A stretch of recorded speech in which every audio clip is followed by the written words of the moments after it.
Como a Globo, a CBF e os outros clubes viram a decisão do Corinthians de não jogar mais aos domingos e também à noite. No vídeo de hoje do canal do Nicola, te trago essa resposta. Quero te falar também sobre Carlos Vinícius, centroavante brasileiro, artilheiro do Campeonato Português, que pode jogar no Manchester United, garantindo grana para Santos e Palmeiras. E para fechar, quero repercutir a entrevista bem legal na live do canal do Nicola dessa segunda-feira com o Sérgio Sete Câmara, separando especialmente as frases que ele falou sobre o rival Cruzeiro.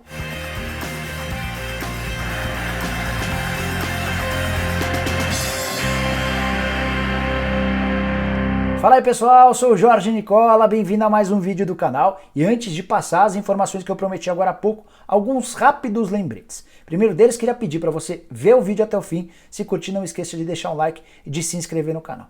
A partir das 8 da noite dessa terça-feira, Roberto de Andrade, ex-presidente do Corinthians, é o convidado da live do Nicola para a gente poder falar sobre tudo a respeito do Corinthians. Para completar, queria lembrar que a partir de agora você pode ser membro do canal do Nicola. Como é que funciona? Você aperta aqui embaixo, o Seja Membro, escolhe uma das 5 categorias que a gente criou para ter uma série de vantagens. Entre elas, a possibilidade de receber notícias exclusivas em primeira mão, antes mesmo de eu publicar aqui no meu canal no YouTube. Não perca essa oportunidade não, beleza?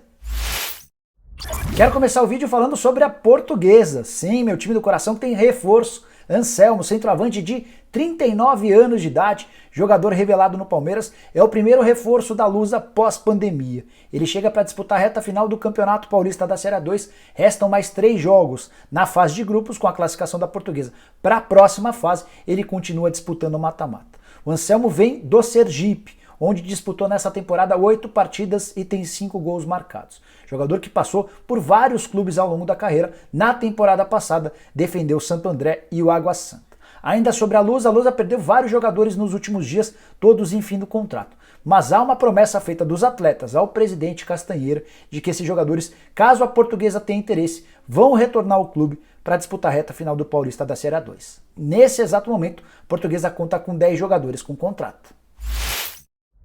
Quero falar sobre o Atlético Mineiro, repercutindo a live muito legal que fiz na noite dessa segunda-feira com o Sérgio Sete Câmara, presidente do Galo. Chegamos a ter mais de 3.200 pessoas simultâneas na live, várias perguntas e muitas respostas bem importantes. O presidente do Galo falou, por exemplo, sobre a capacidade de receita do novo estádio, falou sobre as dívidas, contextualizou a folha salarial do Atlético, falou sobre Casares, Elias, reforços, Jorge Sampaoli, Alexandre Matos, entre outras coisas. Se você não assistiu, é só clicar nesse link aqui que você vai ter acesso a toda a live. Mas destaquei a parte em que ele trata o Cruzeiro, o grande rival, de forma bastante sincera. Uma das frases dele foi: "Eu quero, como torcedor do Atlético, que o Cruzeiro se exploda". É óbvio que foi em tom de brincadeira, mas demonstra que ele não estava disposto a fazer aquela história do politicamente correto. Quero destacar mais algumas frases, abre aspas. "Não quero que o Cruzeiro desapareça.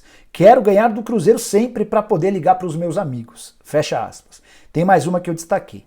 "A gente quer eles na corda bamba, vivo, mas respirando por aparelhos." Fecha aspas. O presidente do Atlético admitiu que nos 2 primeiros anos de gestão via um Cruzeiro muito forte, mas que já naquela época ele tinha certeza que era um Cruzeiro completamente fora da realidade financeira. Até porque, de acordo com o Sérgio Sete Câmara, as receitas de Cruzeiro e Atlético são bem parecidas, com sócio-torcedor, com bilheteria, com direitos de transmissão de TV, com patrocinador. E enquanto o Atlético gastava um X, o Cruzeiro gastava, segundo o presidente do Galo, até 2 vezes mais. E o José Dalai Rocha, presidente do Cruzeiro, outro que participou das lives do canal do Nicola, chegou a afirmar que a folha do Cruzeiro na temporada passada era de 18 milhões de reais por mês. Já a folha do Atlético, de acordo com o Sete Câmara, não chega a 10 milhões de reais, o que justifica essa ideia de que o Galo gastava menos da metade na comparação com o Cruzeiro. Ele chegou, o presidente do Galo, a dar um exemplo muito claro. Contou que o Elias era dono do maior salário do Atlético na temporada passada e que, no Cruzeiro, pelo menos 12 jogadores tinham salários maiores do que o do Elias, o atleta mais bem pago do Galo. Responda rápido. Você já ouviu falar sobre Carlos Vinícius? Se não, vou te dar algumas dicas. Centroavante, brasileiro, 25 anos de idade, artilheiro do Campeonato Português e joga pelo Benfica. Agora ficou mais fácil, né? Pois saiba que o Carlos Vinícius faz muito sucesso no futebol português, a ponto de estar sendo desejado pelo Manchester United.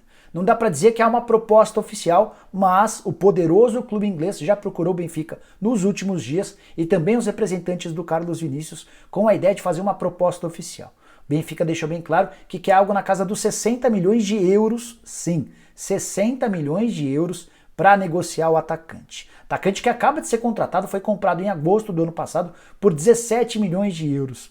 O Benfica vai ser capaz de multiplicar por muito o investimento feito na temporada passada por um jogador brasileiro que passou nas bases do Palmeiras e do Santos. Daqui a pouco te explico um pouco melhor essa história. Antes quero te trazer alguns números do Carlos Vinícius que justificam toda essa moral na Europa e também a possibilidade dele se transferir para a Premier League. Atacante de 15 gols na atual temporada só do Campeonato Português, onde ele é artilheiro. Se a gente somar todas as competições, são 36 jogos, 20 gols e 12 assistências. Somando gols e assistências, ele tem participação de quase um gol ou assistência por jogo, seriam 36 jogos e 32 gols / assistências. Números espetaculares de um centroavante cuja multa rescisória é de 100 milhões de euros. Além do interesse mais quente do Manchester United, o Liverpool e o Wolverhampton também manifestaram interesse, mas num estágio inferior ou anterior, sem ainda abrir negociações com o Benfica. Palmeirenses e santistas têm motivos de sobra para torcer para que essa negociação aconteça e pelo maior valor possível. É que o Carlos Vinícius passou na base do Palmeiras e do Santos e, por conta do mecanismo de solidariedade, vai render uma grana legal para esses dois clubes. Primeiro, o Carlos Vinícius passou pelo Santos. Foi de 2011 a 2013 e, por conta desse período, o Santos vai ter direito a 1,5% do valor negociado. Se a gente está falando de 60 milhões de euros, 1,5% equivale a 900 mil euros. Como o euro anda super valorizado no Brasil, o Santos pode embolsar cerca de 6 milhões de reais com essa brincadeira.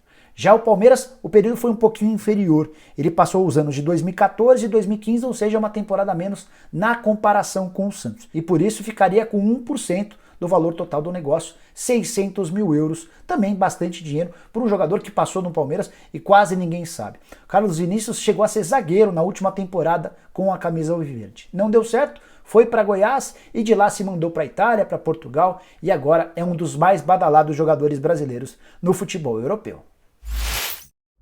Para fechar o vídeo, quero trazer desdobramentos da notícia que você viu em primeira mão no canal do Nicola nessa segunda-feira, quando eu revelei que o Corinthians mandou um comunicado para a Globo, para a Federação Paulista e para a CBF, determinando, anunciando que não joga mais aos domingos e também em partidas noturnas, a partir das 22 horas. Aí você pode estar se perguntando o motivo. Se você não viu o vídeo, vou até deixar o link aqui para que você assista, mas posso te dar uma resumida nessa história.